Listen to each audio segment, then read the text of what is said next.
Over the past 20 years, psychology has come to appreciate just how overwhelming the influence is of the non conscious, that automatic operation of the mind that shapes our behavior.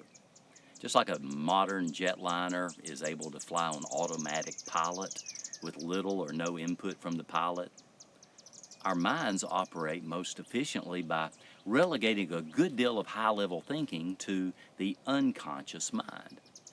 And our minds do an excellent job. We size up the world, our minds warn us of danger. Almost automatically, we set goals and initiate action in a sophisticated and efficient manner. But you know, it's said that only about 5% of what we do on any given day is the outcome of a conscious, deliberate choice. It's amazing.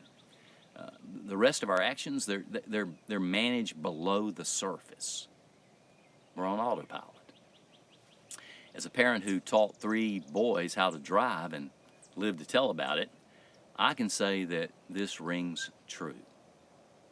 When a young person is learning to drive, you know, every facet is managed and executed by the conscious, deliberate mind. The first-time driver has to think about every aspect.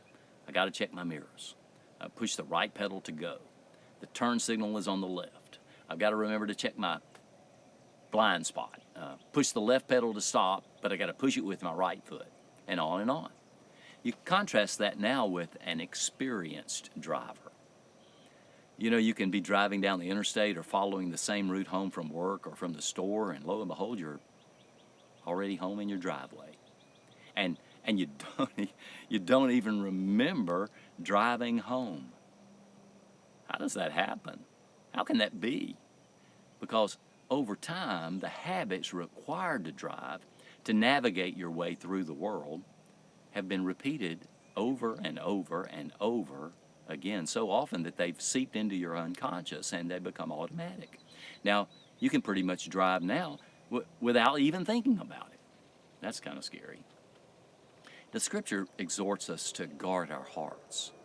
That's because our character and the virtues that shape us are located there, in this unconscious, gut-level part of our lives. The heart is that spiritual language for where we make decisions. The habits we've acquired shape how we perceive the world, which in turn dispose us to act and to treat others in certain ways, and we do it almost automatically. You know, no one signs up to hold prejudiced stereotypes. Instead, they seep into us unaware, acquired unintentionally, and yet over time become habits, automatic. They govern and guide our behavior.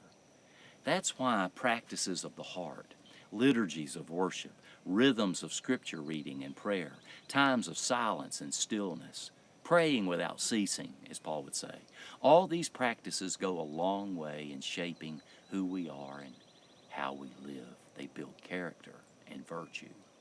So I ask you to consider prayerfully today the implications for the way we live and how we think as Christians in this world. If you think of it, our automatic actions and behaviors may indicate just who or what we worship.